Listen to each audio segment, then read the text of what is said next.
some people express it in the context of the general kingdom of God, is because they have seen a lot of unrighteousness taking place in the land.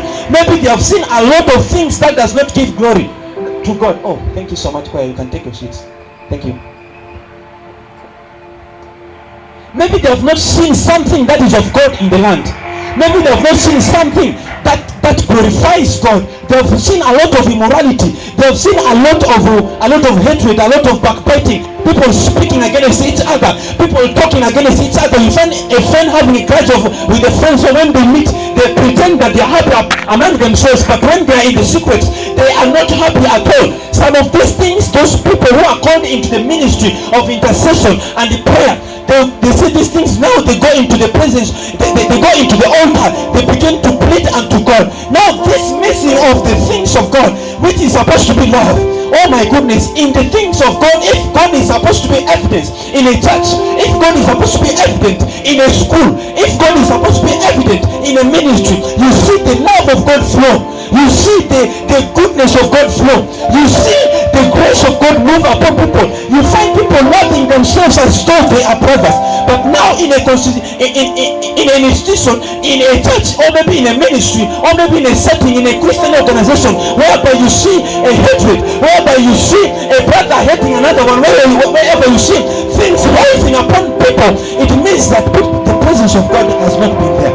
The things of God are departing. So now there will be somebody who has known about these things. Now when he begins to miss these things, he goes into the place of prayer and begins to plead to God. Now this thing of hunger, as the Bible says, that the prayers of the saints, they ascend into heaven and they are stored in a golden vials. So these things are presented before God. Praise the Lord Jesus. Now when these things, these prayers of the saints means that the righteous people, God's righteous people. So when the prayers of God's righteous people ascends into heaven and they're stored into a golden vials, the Bible tells us in the book of Revelation that the angel adds incense into the prayers of the saints and presents this prayer into God and to God. Now these prayers, when they reach God, it means your hunger has reached God. Praise the Lord. It means now your hunger has reached God. Now those are the things that provokes an encounter. Those are the things that brings closer an encounter. Those are the things that propels the heart of God for an encounter. That's why God leaves heaven and begins to come and visit men on the face of the earth. Why? Because they have offered up their hunger. They have offered up a prayer that is supposed to be for the people to come and so that people can come and know God, so that the presence of God, the things of God, the dealings of God can come and to be tangible in a place or in a destination, in a church.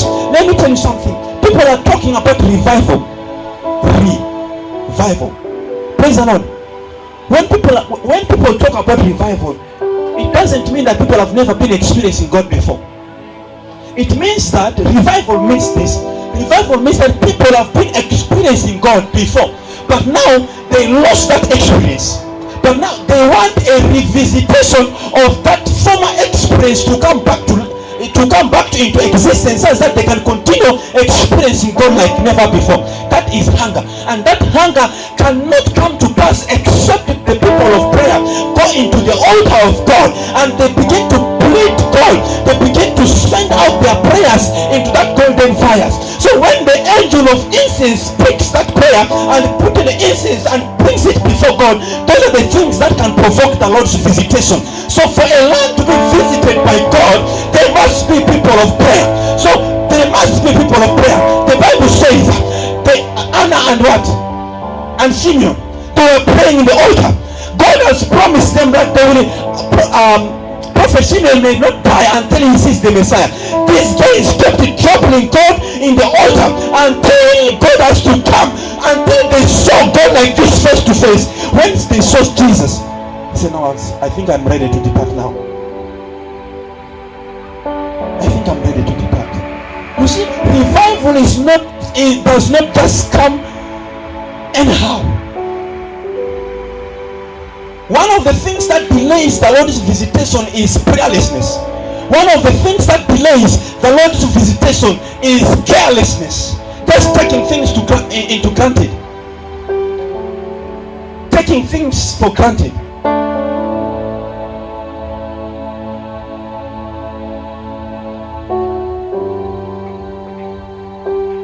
I never expected the people to come in this number, by the way. In all the things that I do, I am not into numbers. But as long as there are 2, 3, 4, 5 people who can hold themselves and begin to pray, and they begin to plead God, when they begin to pray and call God for the purpose of the land, the Bible says, when 2 or 3 have gathered in my name, I will surely be with them. So when only two people can gather and can come together and begin to pray for God to visit the land of Uganda, these 2 people will bring God down. It doesn't matter how many you are. It doesn't matter at all.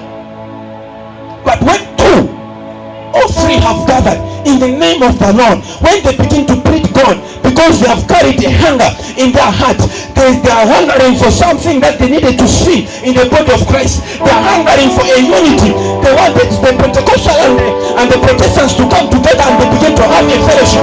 They wanted the churches all together and have a prayer raised together to God. When these 2 people only will gather with one heart and begin to plead God, it will be possible. God will visit the land.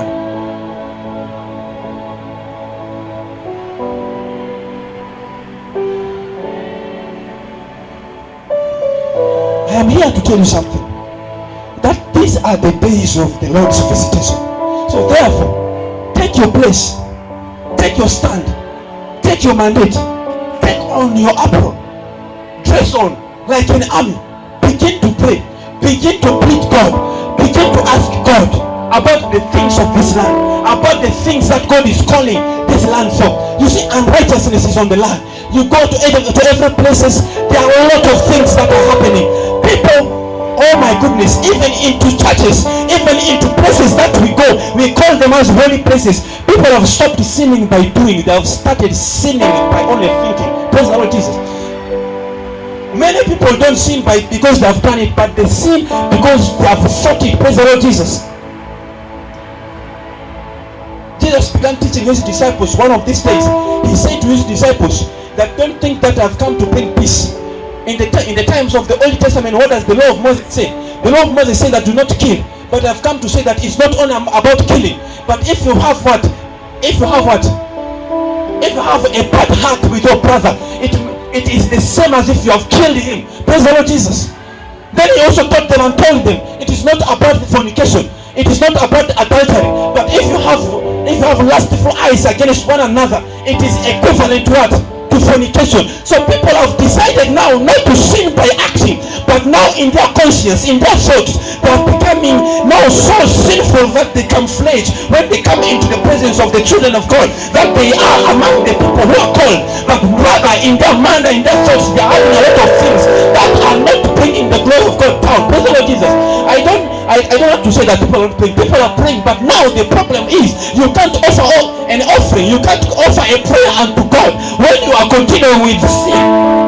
The Bible says that when you're bringing an offering unto the altar of God, first of all think, when you have a grudge with one another, first leave the offering there, run and reconcile with one another. So when all these things are done, then come unto the altar, present the altar before God. But now we come into the presence of God to offer the prayer, and we come to the presence of God to worship God. We come unto the things of God with our hearts, with those things all in our hearts, and we lift up our holy hands, sometimes even shed tears, not because we are in the presence of God, but because we are feeling so emotional to feel that we are part of the things that God is doing. No, my brother, let us repent. We need to repent. Praise the Lord. I don't know the things that are in your hearts. I don't know the things that are among yourselves. We have a lot of things to deal with. Even as ministers, we have a lot of things to deal with. One of these things that I ask God to help me is that I will not hold anybody in my heart. I I don't want, may God help me in my conscience. Praise the Lord Jesus. Because nowadays we have come with a lot of questions. The questions that we ask as young people, or maybe as ministers, even pastors nowadays, is that who is the one putting that program? If it is so and so, I'm not coming for it because of ABCD. Who is the one doing that? If it is so and so, I don't go because of ABCD. Why having grudges among ourselves if we are working together for one kingdom? Praise the Lord Jesus.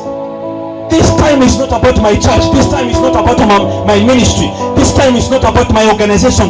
This time is not about my home, but it is about the kingdom of God coming to pass. Praise the Lord Jesus. We can't be in the same kingdom having one king and we have grudges among ourselves. We have bad conscience in our hearts, in our thoughts. So as when we are working together,